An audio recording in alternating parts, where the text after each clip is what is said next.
What's up, everybody? Welcome into DodgerHeads, presented by DodgerBlue.com, part of the Blue Wire Podcast Network. My name is Jeff Spiegel, joined today by RotoWire's Jeff Erickson, talking some Dodgers versus Mariners. Jeff, it's been a couple weeks. I know you're a big fantasy football, everything going crazy over there. You guys keeping your head above water with everything coming to a point all at once? But barely, Jeff, I swear. Every September it's this way, and as we age, all that boundless energy we once had isn't quite there the same. So it's a little different, but it's been fun. I mean, it's great. Yeah. It's a great time to be a sports fan. Yeah. You've got baseball playoff races, you've got your fantasy playoff races, and of course, football starting. Kids are back to school. It's a good time. There's a lot going on.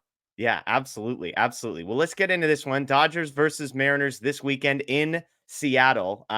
Dodgers 13.5 game lead in the division, 6.5 game lead over the Brewers for that number 2 seed, which is kind of all that they're playing for. 17 games to go. So you don't want to write it necessarily in permanent marker, but it feels like you could pull out a pen and start putting the Dodgers in there, even if they've lost 8 of their last 13. The Mariners, on the other hand, Jeff, are a fascinating one. They're 1.5 games back in the AL West. The Astros currently leading the division. The Rangers are a game ahead of Seattle. So a 3-team race for the AL West title. And then the Mariners are holding on to the final wild card spot by just a game and a half over the Blue Jays. They've got 16 games to go. But the Mariners it feels like, looking at the schedule, Jeff, sort of limping to the line here. They've lost 7 of their last 11. Although they did win their last 2 against the Angels. They got a day off yesterday in between a couple home series. So give me kind of just the big picture on the Mariners. We know Julio Rodriguez. We're going to talk about some young pitching, but do you think this team has enough to get over the line? I think they do, but I mean, ask me tomorrow and it might change. This race between the 3 AL West teams in Toronto, it changes every week. Like Sunday, we were talking about, oh, what a great run the Blue Jays just had. And then they got swept in a 4-game home series against the Rangers, which, if you're the Mariners fan, how do you feel about that? On one hand, you fell a little farther behind in the AL West. The other hand, it did you a big favor in the wild card race too. I mean, it's really a vexing thing, because one of these teams between the Astros, Rangers, Mariners, and the Blue Jays is going to be left out of the playoffs there. It's just one very good team. And any one of those teams to be better than like the bottom 2 NL wild cards. It's really kind of a wild dynamic. But the Mariners, going specifically to them, I mean, they have the starting pitching. It's a little young, so you're at risk of kind of wearing down. We're seeing that with George Kirby a little bit. We're seeing that with Bryce Miller. We're going to see both those pitchers in this series. So you can see that. And the good news for Dodger fans is they're missing out on Luis Castillo. Yeah. It is interesting because as Dodgers fans, you can get so locked into, well, they've got the division wrapped up, all this kind of thing. There are some interesting, just baseball wide. The Mariners involved on the AL side. You mentioned the 4 teams. On the NL side, the Giants, the Reds, and the Diamondbacks are all tied basically for that last wild card spot. And then you've got the Marlins just a half game behind. So some interesting races to watch here in both leagues. If, with the Dodgers, lots of stuff locked up. Let's get to that matchup. Friday night, it is Bobby Miller versus George Kirby tonight as we record this. Kirby, 2019 first rounder, 25 years old. That's a theme you're going to hear with the Mariners, is guys that they've drafted early and guys that are about 25 years old in this series. Hasn't pitched since last Friday, which, if you followed this at all, was the famous quote about he had thrown 90 pitches through 6 and was frustrated that he got sent back out for the 7th, then served up a home run in that one. He is having a good season, 3.5 ERA, a whip of 1.05. He's 100th percentile in walk rate, but not a huge swing and miss guy, just 27th percentile in whiff rate. You mentioned this is a young guy that's getting towards the end of the season, and you're starting to see some wear and tear build up on him, it sounds like. Yeah, last 30 days, 6 ERA, 138 whip. But it's funny, even in that stretch, in a stretch of 21 innings, 20-2 K to walk. He just doesn't walk batters. He walked 2 in his last outing. You probably won't see one this outing. And that's just the thing. He's always in the strike zone. Maybe he could stand to be a little less in the strike zone and he'd get more swing and miss with this stuff, because this stuff is really good. But he's kind of in the mentality, my stuff is so good, I can keep it in the strike zone. You're not going to square it up. And in defense of Kirby here too, this is the Mariners all along have said, we don't want you starting an inning after you've thrown 90 pitches. This has been their thing. The way they developed them, They didn't tell him they wanted to go out. It's like, oh, you're still in. And I think that's what he was frustrated with. And he backtracked a little bit. I mean, we had all these pitchers just piling on, old school Old pitchers. guys loved it. Old guys are the worst. Like, and back in my day, well, yeah, back in my day, you got Tommy John surgery after 4.5 years, and you never heard from a lot of these guys again. Yeah. So there's a lot of stuff. Roger Clemens, like, just you're Roger Clemens, just holding you up to the Roger Clemens, Nolan Ryan standard. Roger Clemens got hurt twice in his career too, by the way. Yeah. So okay, it can happen. They're trying to prevent that, and it's not a perfect science, but anyhow. He is kind of slowing down the stretch, and you worry about that. He's throwing more innings than he's ever thrown before in his career. He's a very good young pitcher, and you're going to see this. This is a theme, like you said, a running theme, but he is slowing down a little bit too.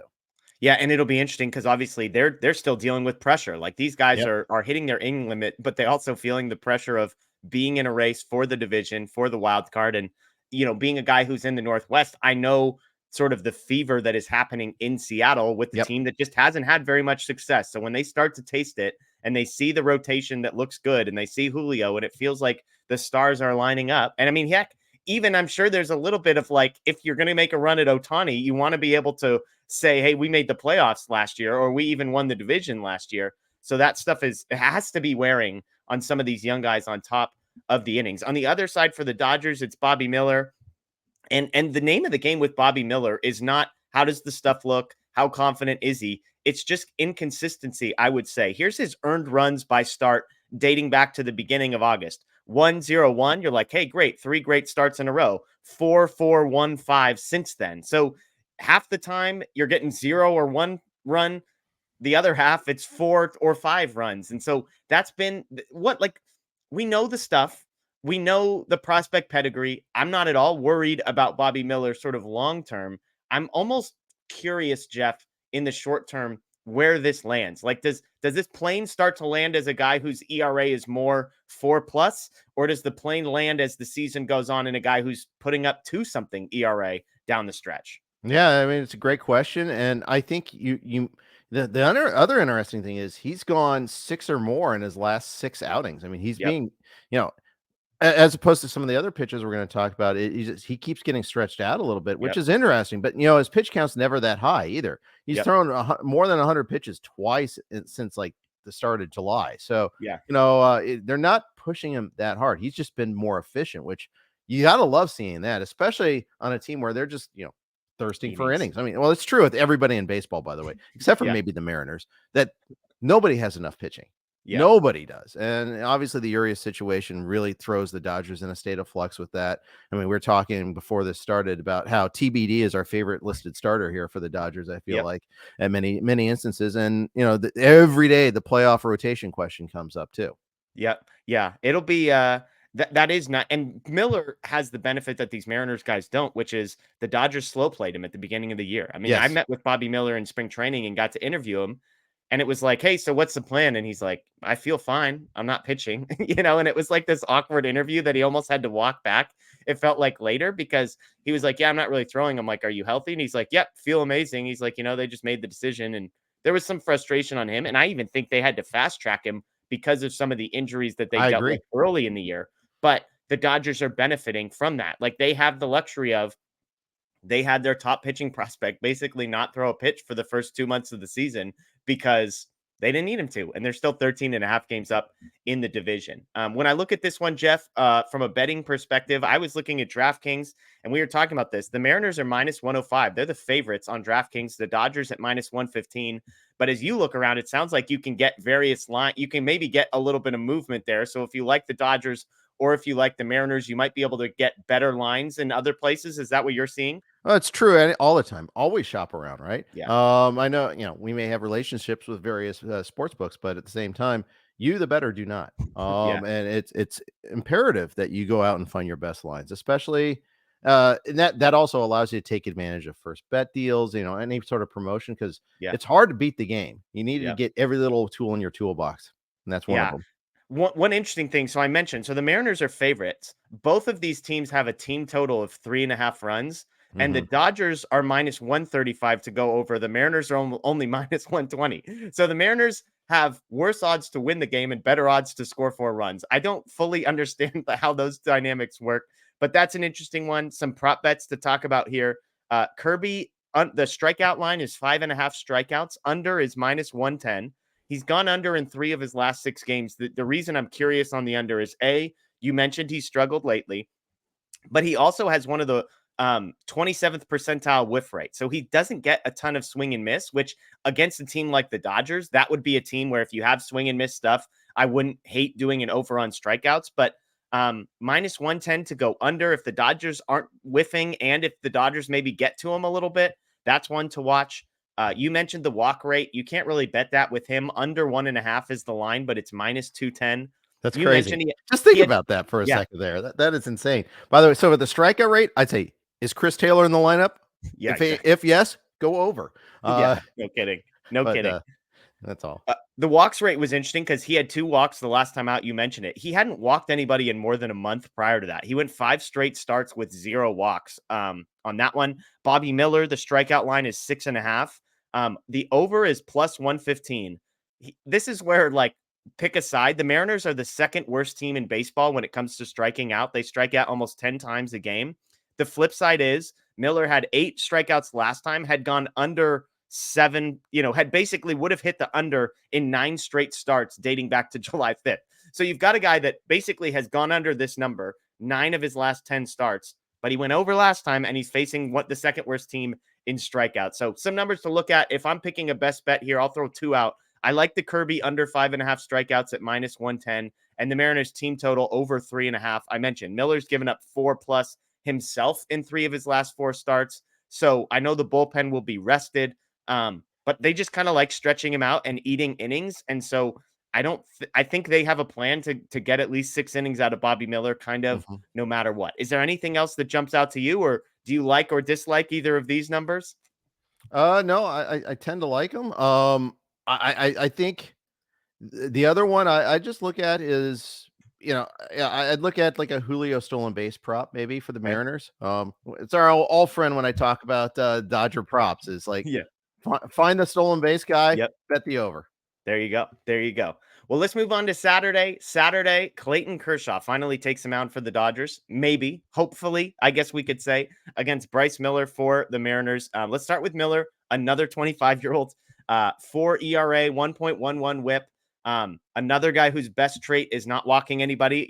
This is a theme. It's young guys who don't walk anybody. That's the Mariners' MO here. He's in the 94th percentile for walk rate. Aside from that, StatCast does not love Bryce Miller. Exit velocity, average exit velocity, he's in the 6th percentile. Expected ERA, he's in the 26th percentile. On the other hand, you've got Clayton Kershaw. They skipped a start, has not pitched in a long time. And what are you going to get from him? Giving him 9 days off in between starts, is the velocity going to tick back up or not? That's the interesting thing. Here's the question I want to ask you, though, on Kershaw, Jeff, as a guy who follows fantasy, has been around baseball for a long time. The question with Kershaw, it kind of boils down to, is run prevention a skill? Like, Clayton Kershaw doesn't seem to have the swing and miss stuff right now. He's giving up contact. It's sometimes loud contact, and yet he just doesn't give up runs. And when you go back and look at his career, he has always outperformed the expected metrics. Yep. Do you believe expected, like the ability to limit runs, aside from all the metrics around it, is a skill, or is Yeah, Clayton Kershaw limiting one of the hard luckiest contact. pitchers? Yeah, for sure. Limiting hard contact in key moments. Yeah. It's pitchability. Yeah. Yeah. And if there's anybody that has that, it's Kershaw, for crying Yeah. out loud. So this gets my goat all the time. Living here, there are some Dodger fans that are always complaining about Clayton Kershaw Yep. and, oh, he always fails in the playoffs. What are you talking about? So many times, like, they ask him to pitch on 3 days rest in the playoffs. Yeah. Just look at how his storied career is too. I mean, we're talking 16 years of good results here with a 2.48 ERA and a 1 WHIP for his career. Yeah. For his career, Jeff. I mean, that's just so crazy. How about some career appreciation for Clayton Kershaw? This is a GOAT. This is one of the all-timers. And I think we pick nits. We're picking nits here and trying to find like the flaws in Clayton Kershaw. Okay, yeah, he doesn't throw 100 miles an hour anymore. He never did, but he's amazing still. Yeah, of course he's got an ability, and yes, he is declining some. Go figure. Who knew? Yeah. It happens. Yeah. And he's banged up. Like, these are all Mhm. fair things, and so it's just an interesting one. And look, this Saturday night start will be analyzed and overanalyzed. And I know when I get on our show on Sunday night, the A block will probably be whatever Clayton Kershaw did. Is the Yep. fastball velocity back up to 89.5 and he gives up 1 earned run in 6 innings? Or is the fastball dotting at 86 and he gives up 3 or 4 more runs in 5 innings and the world is on fire? We'll see. Last one here, Sunday, the Dodgers, we mentioned TBD is their favorite starter. It is TBD against Logan Gilbert for the Mariners. Gilbert is the massive veteran here in the Mariners staff. He's way up at 26, Jeff. I mean, just a dramatically older than the rest of these guys. Another first rounder, 2018 for him. Probably the best pitcher that the Dodgers will face this weekend, depending on what numbers you like. 3.6 ERA, 1.06 whip. But StatCast likes him the best. Again, 96th percentile walk rate. They just do not walk people, which could be a bad matchup for the Dodgers, who kind of feast on drawing some walks in order to extend innings, something to keep Yep. an eye on. But lots of Getting red to the on his baseball. bullpen, all that sort of stuff. Yeah. Yep. Yeah. So lots of red on his Savant page. He hasn't lost a game, Jeff, since June 28th. On the Dodgers side, you guys are sort of guessing over at RotoWire. The guess is that maybe Emmett Sheehan starts this game. Yep. ESPN is guessing that Sheehan might start Monday. I wonder if this is a Gavin Stone spot, if he's still on the roster come Sunday. But give me your scouting report on Logan Gilbert. Do you agree that this is the best pitcher the Dodgers are going to face this weekend? Yeah, they missed Luis Castillo, which is good for the Dodgers because I think he's the best of the five, and even Brian Woo's got some talent too. Their fifth starter, but yeah, Gilbert's solid. Gilbert has more swing and miss than Kirby. There's a strong Kirby contingent in the fantasy community though. People love Okay. Kirby too. And just hey, it's amazing to hit on so many first round starting pitchers. It's I mean, crazy. so many teams. I mean, let's face it. There's a reason why the phrase "there's no such thing as a pitching prospect" existed. Baseball Prospectus coined that one a long time ago.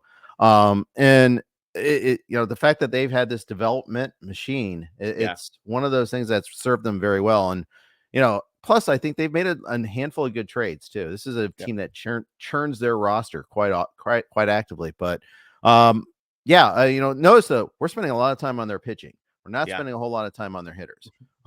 It's partially because their pitching is just so darn good, but with their hitting, I mean, I think it's a tough park to hit in too. I think that's part of the issue. They're having a hard time getting some guys developed. Look how long Jared Kelnick took to recover. He's still like dealing with a sore foot after coming back from the IR. Battle of man versus inanimate object. Inanimate object won yet again in the case of Kelnick. Fight the wall wins. Don't fight the wall. Come on, guys. We learned this. But anyhow, they've done a great job developing pitching. Job of developing hitters. Yeah. So as we look at this one big picture, Jeff, I mentioned it. This is a team that doesn't walk anybody. It's a team that's fighting for its life in the playoffs. And on the flip side, you have a Dodgers team that's in a little bit of a lull. Kind of makes sense. Like once you lose that Braves series, you kind of don't have anything to play for other than just trying to keep your head above water. Obviously, a guy like Mookie Betts playing for some MVP consideration. Freddie Freeman is going to hit and rake every single time he goes out there. You've got young pitchers. So it's not that the Dodgers don't care, but they're obviously, you can't fake desperation. It is one of my favorite lines in sports, and the Mariners are desperate and the Dodgers are not. It's in Seattle. I mentioned the pitching matchup seems to favor the Mariners, both in the types of pitchers that they have, but also just the quality of pitchers that they have and where they are health wise and sort of in the stretch of the season. So I hate picking against the Dodgers, but if there was a series where I was going to say, I think the Dodgers only grab one of the three, this might be it. Where do you land? Do you think the Mariners take 2 out of 3, or you think the Dodgers can? Because the Mariners aren't, crushing it right now either. Yeah, I mean, obviously the Mariners are favored on Sunday. As good as much as we love TBD, he's very volatile. Yeah. So I think 2 out of 3 sounds about right in the favor of Mariners. But the Dodgers, they bring the bats all the time, and that's the one thing.